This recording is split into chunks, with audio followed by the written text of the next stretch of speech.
Section 1. Who I was before that night of my victimization.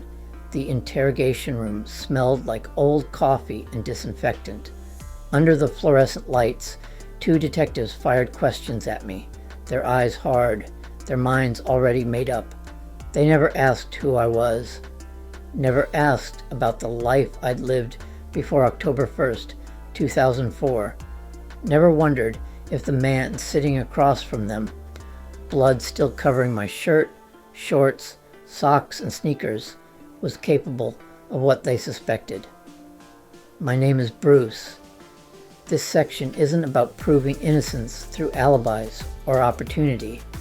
It's about something the justice system rarely considers: whether a person's entire life can testify to their character.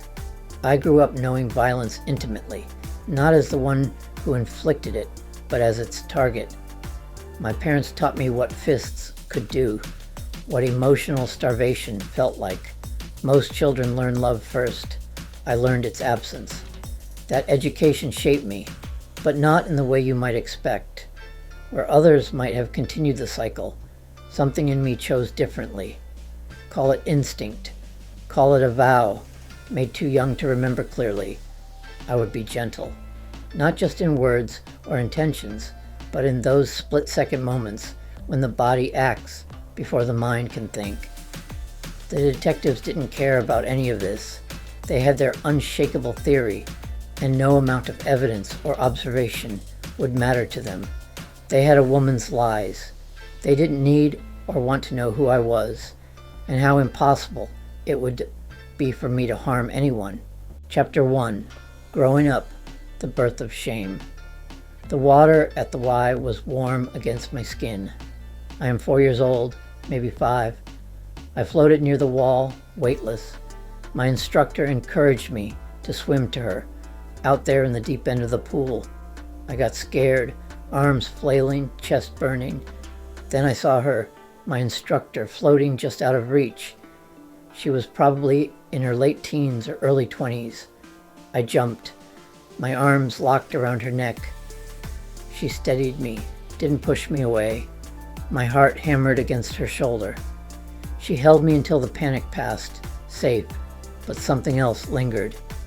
A warmth I'd never felt before. Protection, care. Even at 4, I knew it was something that I wasn't meant to have. I wasn't supposed to know what it felt like to be held, to be protected, to be cared for. That is the birth of shame, the house of silence and isolation. The fire truck siren wailed from the toy they'd bought me. I screamed, terrified. My parents laughed. They told that story for years, how I'd panic at the sound. Never once in their retelling did they mention comforting me, because they hadn't. Now, decades later, when my cat startles at something falling from the table or counter, instinct takes over. I kneel, call to him gently, saying, "It's okay, you're safe, everything's okay." I gave a cat what was never given to me.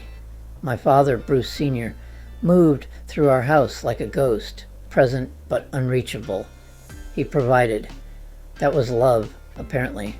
My mother, Kathy, was different. With her, you never knew when the storm would hit. I kept my eyes down around my father. Looking at his face felt dangerous. The message was clear. I was wrong, not for what I did, for existing. Our maternal grandparents lived with us until I was 13. They served as our only shields.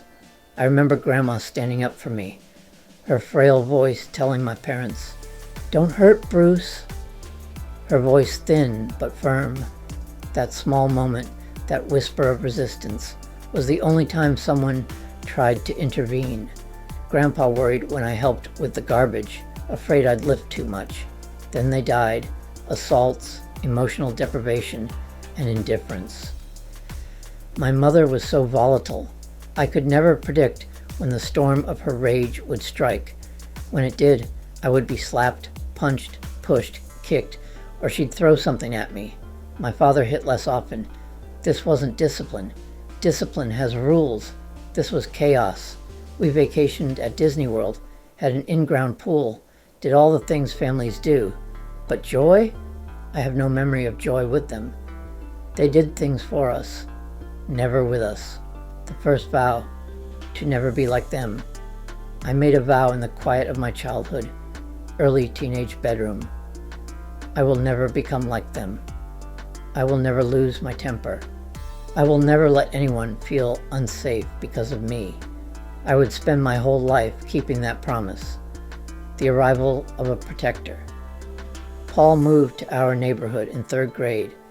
He saw something in me that needed protection. So I came out of my shell and was noticed. When Donna kissed me that year, I pretended to hate it. Had to.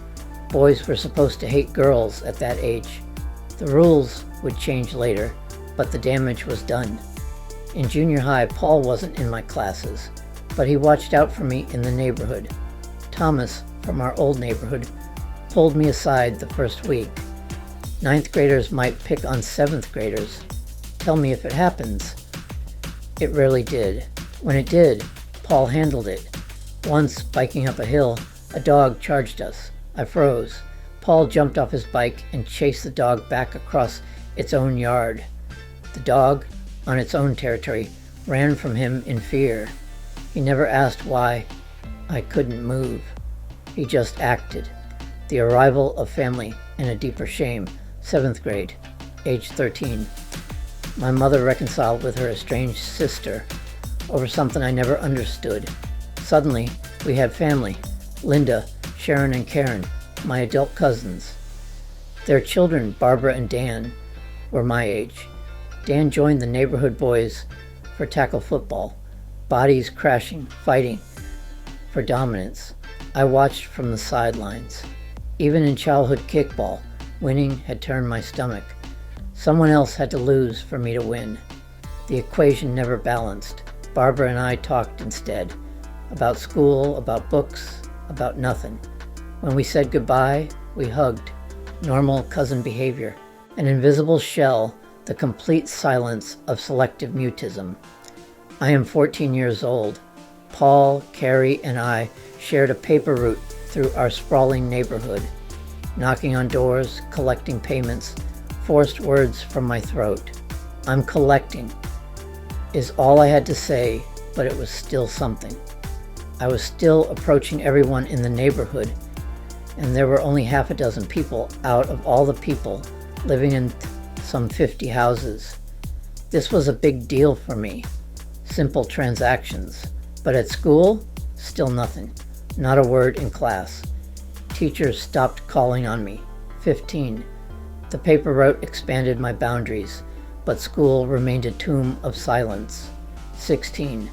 Jack Donlin hired me at his medical mart across the street. Real customers now. Real conversations. This wheelchair folds here. The walker height adjusts like this. I can deliver it on Tuesday. My voice worked fine outside the school walls. Inside them, it died.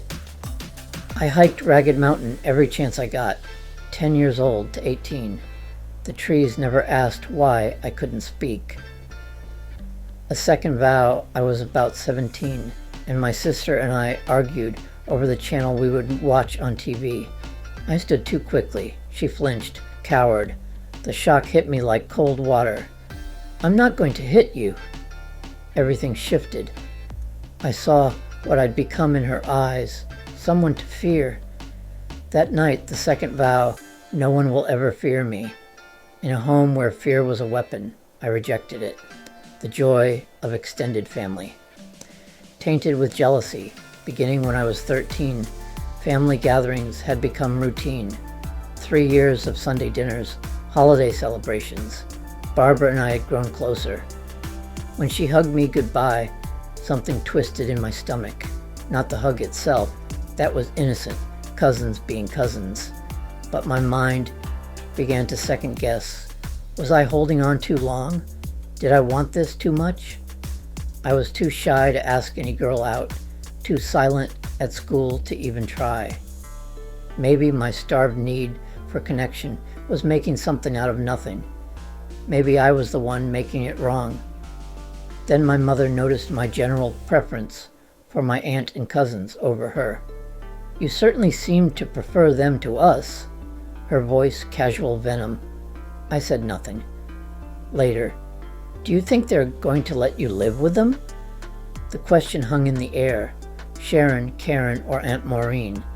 They were the only ones who could have taken me in. I hadn't been thinking it.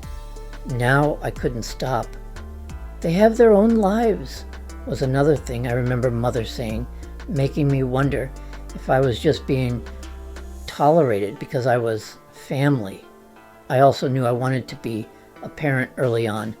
Our youngest cousins, Tracy, Jamie, and Wayne, needed attention when they wanted to go outside at a family gathering, maybe walk to the park. They could count on me to be the one to play with them, watch them, take care of them. The final realization. At one point in my late teenage years, my mother spat out a bizarre statement. "You're a house devil and a street angel." The irony burned. House devil? I was a straight A student, never in trouble, never rebellious, the perfect son on paper. But I saved my kindness for customers, for cousins, for anyone who wasn't them. At home, I gave them only silence and distance. She was right about one thing. I saved my warmth for those who deserved it. By then she knew. After 4 years of family gatherings, of me lighting up around my aunt and cousins, while staying dim at home, she knew exactly where I wished I belonged. I'd wanted parents, just not mine,